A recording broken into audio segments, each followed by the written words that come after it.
तुझसे जो मिलके मजा है कहाँ वो गणित के सवालों में है। नमस्कार साथियों, मैं सुमित चौरान।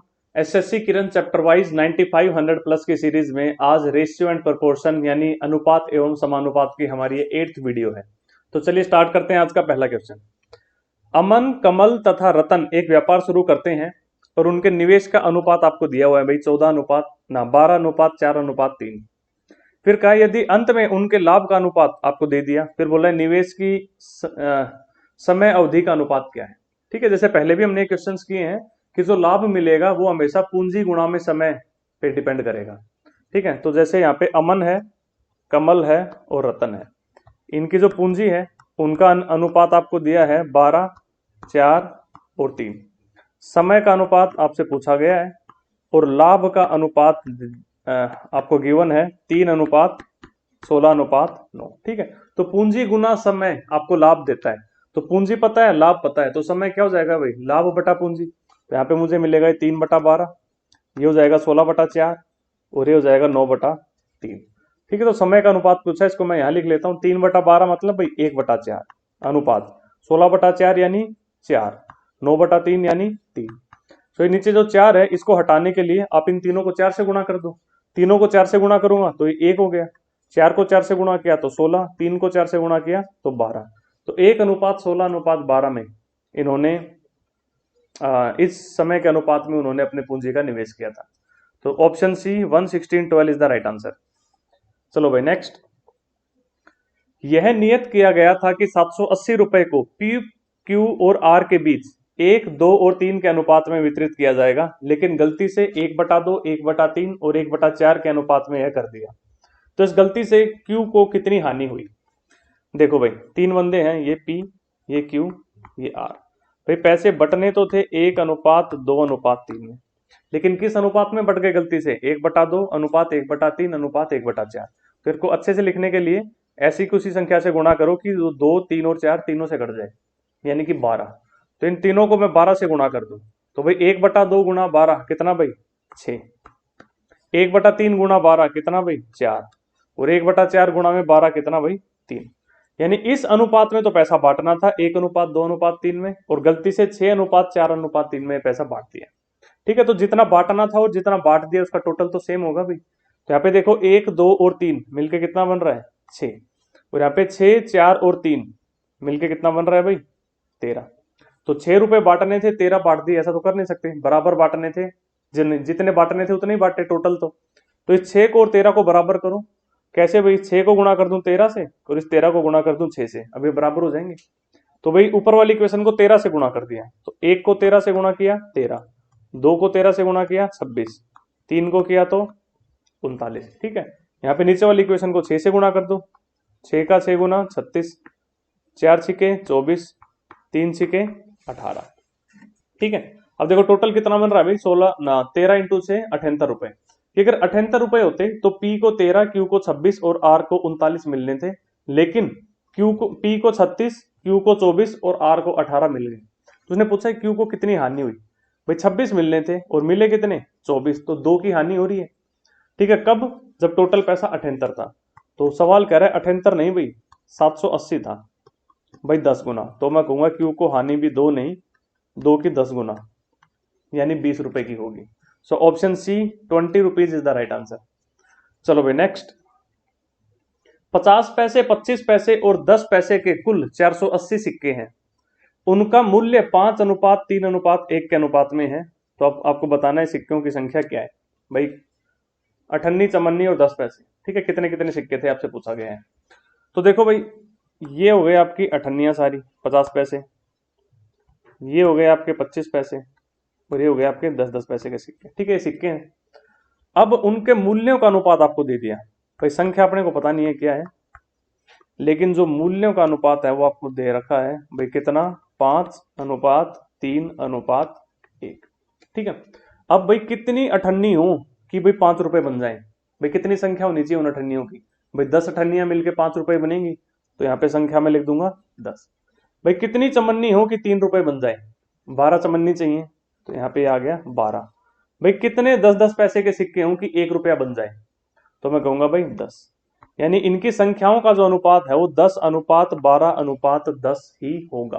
ठीक है, लेकिन उसने कहा है आपको कि भाई सिक्के कितने थे, 480 थे। अब आपका कितना आ रहा है, 10, 12 और 10, कितना बन गया भाई, 32। ठीक है, आपका बन रहा है टोटल 32, लेकिन वो कह रहा है 32 नहीं भाई, सिक्के तो 480 थे, कितने गुना, 15 गुना। ठीक है, तो उसने पूछा आपसे उन सिक्कों की संख्या कितनी कितनी है, तो मैं कहूंगा ये 10, 12 और 10 नहीं, इनके 15 15 गुना है। इस 10 की जगह हो जाएगा 10 का 15 गुना कितना भाई, 150। 12 की जगह हो जाएगा 12 का 15 गुना कितना भाई, 180। इस 10 की जगह भी 10 का 15 गुना हो जाएगा 150। सो 150, 180 और 150 ऐसे रुपए थे, इतने सिक्कों की संख्या थी। तो ऑप्शन सी 150, 180 और 150 इज द राइट आंसर। चलो भाई नेक्स्ट। एक बॉक्स में 1 रुपए, 50 पैसे और 25 पैसे के 280 सिक्के हैं और बोला है प्रत्येक प्रकार के सिक्के के मूल्य 8:4:3 के अनुपात में है, तो 50 पैसे के सिक्कों की संख्या बताइए। देखो भाई, ये तो हो गया 1 रुपए का सिक्का, ये आपका 50 पैसे का, और ये है 25 पैसे का सिक्का। ठीक है, कहे सिक्के दे रखे हैं आपको 280 है, तो संख्या का अनुपात अपन निकाल लेते हैं यहां से, और उसने मूल्य का अनुपात आपको पहले ही दे रखा है कि भाई 1-1 रुपए के सिक्कों से जो मूल्य बना वो अगर 8 है, तो अठन्नियों से जो मूल्य बना वो 4 होगा, और चमन्नियों से मूल्य बना 3 होगा। ठीक है, अब देखो भाई 1-1 रुपए के कितने सिक्के हों कि 8 रुपए बन जाए, तो मैं कहूंगा भाई 8 सिक्के चाहिए। अठन्नी अठन्नी कितनी हो कि 4 रुपए बन जाए, मैं कहूंगा 8 अठन्नी चाहिए। चमन्नी चमन्नी कितनी हो कि 3 रुपए बन जाए, मैं कहूंगा भाई 12 चमन्नी चाहिए। ठीक है, लेकिन उसने आपको बोला है कि भाई सिक्के 280 थे, हमारे कितने बन रहे हैं, 8, 8 और 12 कितने हो गए भाई, 28। तो कह रहा है भाई अपने जो ये 28 हैं वो एक्चुअल में इस क्वेश्चन के 280 के बराबर है, यानी चीजें 10 गुना ज्यादा हैं इस डाटा से। तो उसने आपसे पूछा है 50 पैसे के सिक्कों की संख्या बताइए, तो 50 पैसे के मैं कहूंगा 8 नहीं, 8 का 10 गुना ज्यादा, कितना भाई, 80 सिक्के थे। ठीक है, तो option C 80 is the right answer. चलिए भाई नेक्स्ट। एक बॉक्स में 1 रुपया, 50 पैसे और 25 पैसे के सिक्के हैं।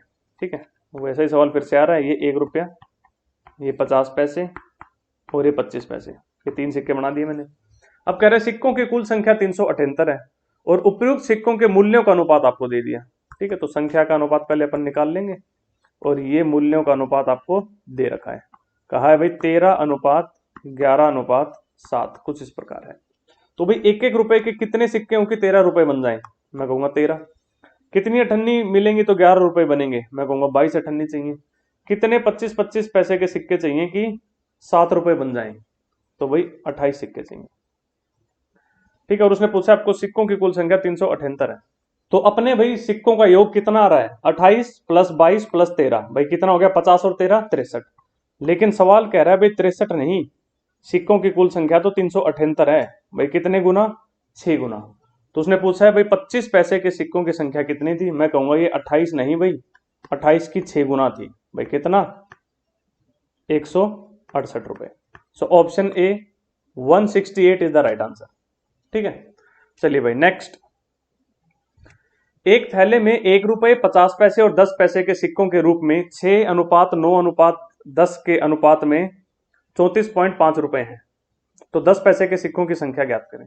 देखो भाई कह रहे 1-1 रुपए के सिक्के, ये अठनिया और ये 10-10 पैसे के सिक्के। ठीक है, उसने आपको दे रखा है भाई किस अनुपात में है ये, भाई 6:9:10 में है।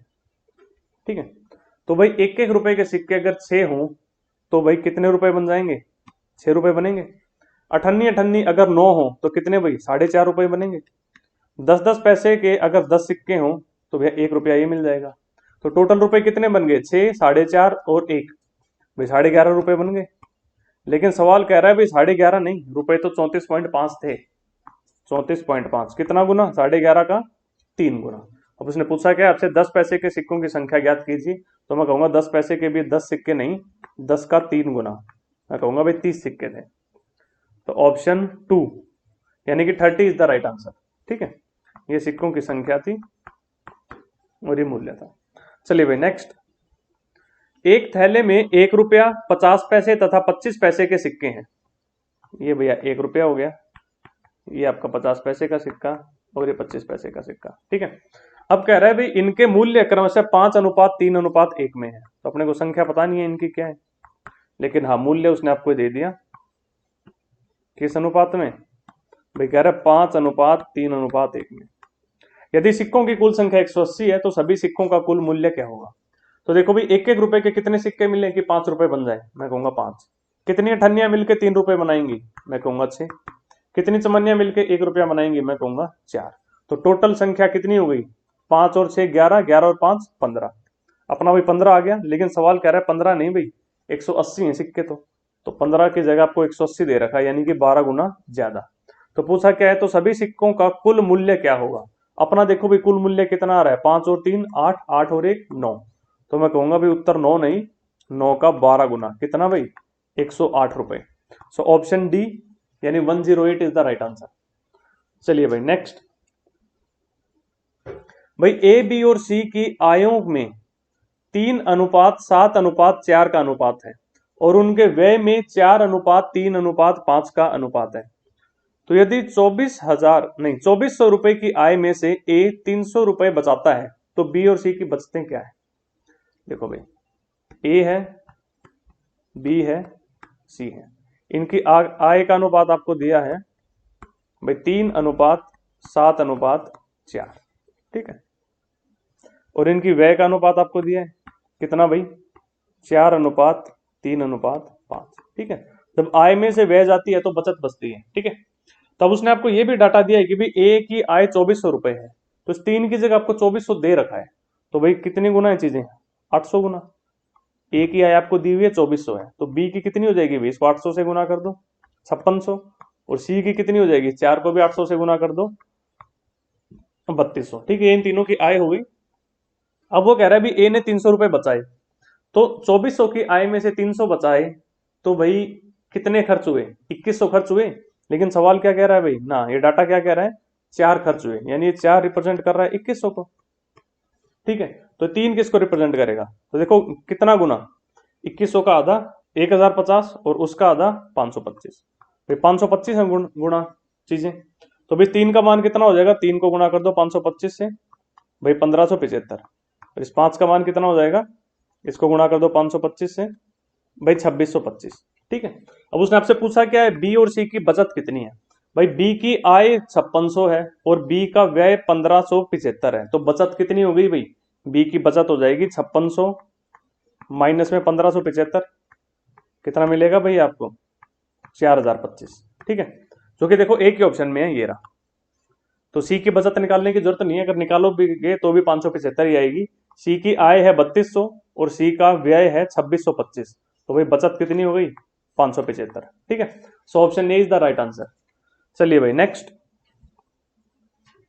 भाई ए बी और सी की आय का अनुपात आपको दे दिया 7:9:12 और उनके व्यय का अनुपात भी दे दिया 8, 9 और 15।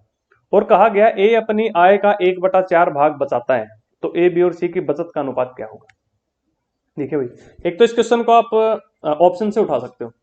देखो बी को पकड़ो, यहाँ पे देखो बी की जो आय है वो आपको दे रखी है 9 के मल्टीपल में है, और बी का जो खर्चा है व्यय है वो भी 9 के मल्टीपल में है। तो यानी कोई इंसान अगर कमा रहा है 9 के पहाड़े में और खर्च भी रहा है 9 के पहाड़े में, तो उसकी बचत भी 9 के पहाड़े में ही होगी, होगी कि नहीं। मान लो आप 100 के नोट कमाते हो और 100 के ही नोट खर्चते हो, तो जो आपके पास जो बचेंगे वो भी 100 के ही नोट बचेंगे। ठीक है, तो यहां से आप ये देख सकते हो कि ए बी और सी की आय का अनुपात है 7:9:12 और इनकी व्यय का अनुपात है 8:9:15। तो बी 9 के पहाड़े में कमा रहा है, 9 के पहाड़े में ही खर्च कर रहा है, तो 9 के पहाड़े में ही बचाएगा वो। तो उसने आपसे पूछा है कि भाई ए बी और सी की बचत का अनुपात क्या है, तो एक ही ऑप्शन ऐसा है जिसमें बी की बचत 9 के पहाड़े में दे रखी है। ये देखो भी 99। ठीक है, 9 के पहाड़े में आता है, 56 नहीं आता, ये 56 नहीं आता, 69 भी नहीं आता। तो मैं कह दूंगा ऑप्शन ए ही मेरा आंसर होगा। इस क्वेश्चन को सॉल्व करने की जरूरत नहीं है, ऑप्शन से टिक करके आगे बढ़ सकते हो। ठीक है, दरअसल इसका सॉल्यूशन देखना है तो ये देखो भाई ए अनुपात बी अनुपात सी, इनकी आय का अनुपात आपको दिया है भाई 7, 9, 12।